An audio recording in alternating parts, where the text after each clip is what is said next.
Welcome back to the channel, everybody. Today we are jumping back on the Chrysler 300C, the mighty Chrysler 300C. The biggest issue with this car I have found after daily driving is not the looks, not the fact that you can't really see out the windows, it is the inside. The inside is mid-2000s technology, so the sound system is insanely good on these cars with the Boston upgrade. The head unit has a lot to be desired for it. Again, is a mid-2000s Chrysler product, so that's what we're going to be changing today. But firstly, let's jump in the car, let's get the original head unit out and see how easy it actually is to throw a brand new Apple CarPlay unit into this car. First things first, we need to get this fascia off. So the actual center consoles on these 300Cs come off without removing any bolts. So as you can see, I'm using a trim tool here and just popping each part out. Again, this is really simple. You don't actually need to undo any bolts to get the center consoles of these 300Cs out. As you can see, other side just pops. You can see my elbow there. But yeah, as you can see, that easy, and the actual center console fascia comes off, and then we just start unplugging stuff. So you've got a clock at the top to unplug, and then you have the hazard switch and various switches at the top depending on what model you have, and then moving down on to the heaters. So the heater controls there, just unplugging two plugs from the back of the heaters, and just like that, as my elbow comes back into shot, it is as simple as that. Next up, putting that to one side is getting the actual head unit out. This is really, again, super simple to actually get out, and I'm going to reuse all of the Phillips screw bolts for the next part of getting the aftermarket head unit in. Using the original bolts is sometimes the best way to do it for me anyway, and then just unplugging everything from the back of the original head unit. What I will say though is, if you have taken this out, if you don't have the code, the 4-digit code to actually get this thing back in and running, which my car didn't come with, then you're going to have to find it online or whatever if you are wanting to put the original head unit back in. But as you can see, I'm currently now fitting up and just making sure everything fits the way it should. Because we're running a bigger screen on this new head unit, I wanted to make sure everything fitted as it should, with the aftermarket fascia as well that I bought, and with the aftermarket head unit, the screen actually comes out, and making sure everything fitted before I started watching. So what I've had to do is, basically, because this has got the Boston upgraded stereo system, as you guys can just about see there, this car actually has a external amplifier that means it runs basically a better sound system. What I've had to do is actually bypass the amp, which is just behind this panel.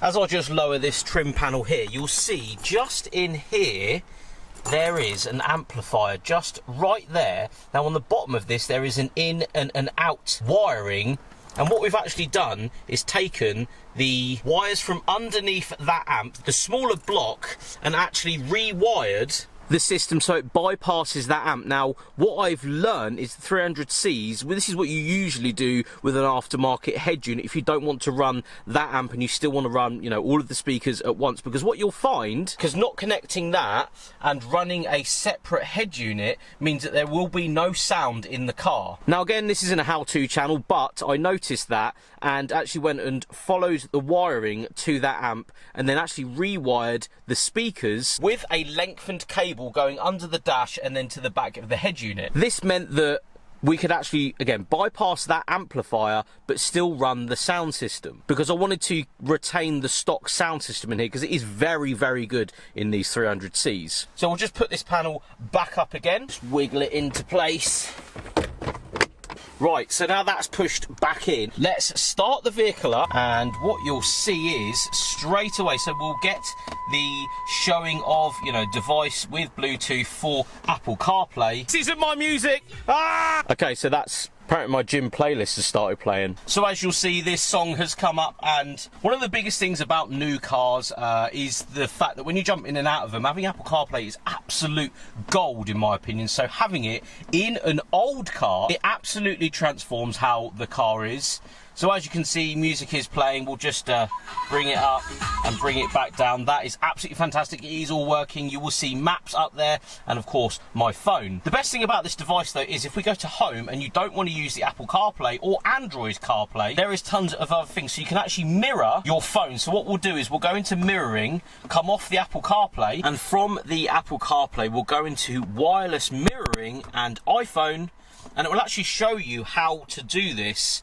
So step 1, set up personal hotspot. 2, connect to the hotspot on your phone, and then screen mirroring down to the ZJ-AirPlay. So that's what we'll do. We'll go onto my phone, go to screen mirroring, and as simple as that, it actually comes up onto the screen. So again, as you can see, it is mirroring my phone screen right there in front of us. And as we come off there, we go onto YouTube, go to your favorite YouTuber's account and put up their newest video and press play, and away we go. It is there on the screen. For me, this is fantastic because I do a lot of sitting around waiting for ferries, doing shoots, various bits and bobs like that. So having this as an option, yes, the CarPlay is good, the Apple CarPlay is fantastic, but having this as an option to go with when you're sat around waiting in the car, you can put any YouTube video on that you want to watch that day. So for me, this is a huge plus to have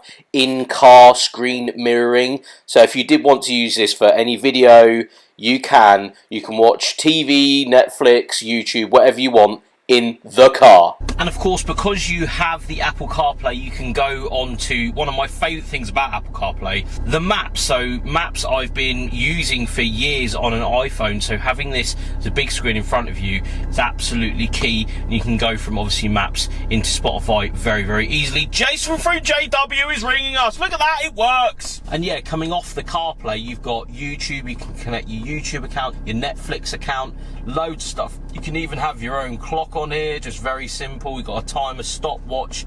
It literally has everything. You swipe like you're on a phone, go into Bluetooth, gallery. This also has an option for a camera just down here, so you could easily hook up a camera and have it right there. Amplify your Gmail account. You have so many options with this.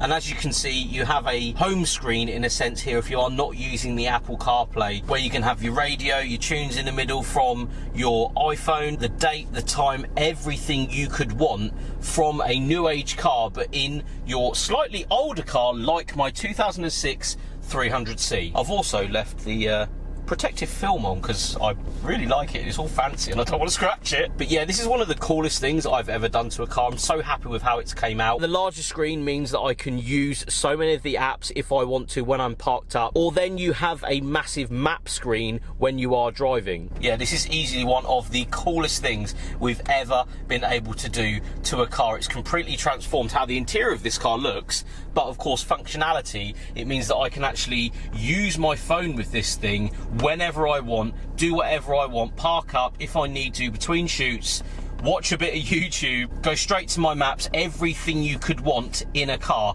And of course, as you saw then, Jason phoned me, so your phone will come up on here. So we're going to end today's video there. If you would like one of these units in your car, link is in the description. Again, thank you so much to Eonon for actually sending this thing down for me to play with, for us to play with on the channel. Thank you so much for watching, guys. If it wasn't for you, companies would not be working with us. Remember, link is in the description. We'll see you on the next one.